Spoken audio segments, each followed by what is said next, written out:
Jock. "Do you know what I think?" asked Bert one evening, soon after the next season began. "News to me that you could, Bert," said Mike cheekily.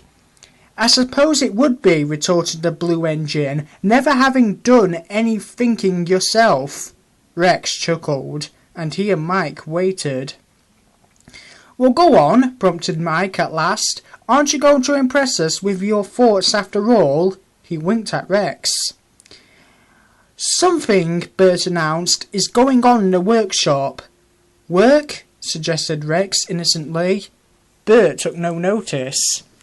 "I think," went on Bert, "that the men are building something. I was waiting at the platform yesterday and the workshop door was open. I couldn't see much, but there was something on the floor inside. It looks like a boiler." "Is that all?" said Rex. He sounded disappointed. "Probably a spare one for us," said Mike. "I don't think so," argued Bert. "There were wheels as well. What I think," he paused dramatically, "is that they're building a new engine." "Myford said he'd heard a rumour," added Bert. The three small engines looked hopefully at each other.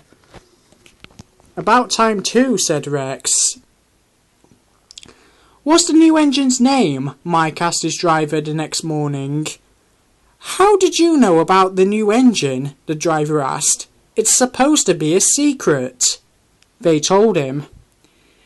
"I don't think the small controller has chosen a name yet," he said, and laughed. "When he does, I'll let you know." But a few weeks later, when the new engine came out of the workshop for tests, the small controller had still not decided on a name. "How odd," remarked Mike, looking with interest at the new engine's square windows and square-topped dome. "And what a funny colour," put in Rex. "No, it's not," said Bert. "I like it." The new engine smiled.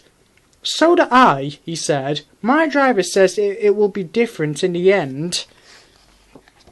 This is something he calls an undercoat." Douglas and Doug came to look too. Douglas had just brought some empty ballast trucks along the branch line. He and Doug watched with interest as the new engine was put through his paces.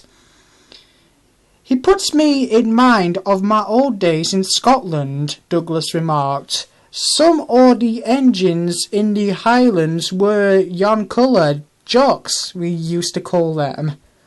"Jocks?" asked the new engine, stopping nearby. "Aye," agreed Douglas. "Not a bad name for yourself, Jock?" The small controller was delighted. "Well done, Douglas," he said, and turned to the new engine. "What do you think?" he asked. "It means you'd have to keep your colour too, to give the name some point. Would you mind?" "Not a bit, sir," said the new engine. "I like the colour and the name would suit me fine." "Excellent," said the small controller.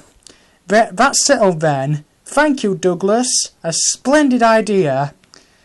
And Douglas puffed away, well satisfied with his morning's work.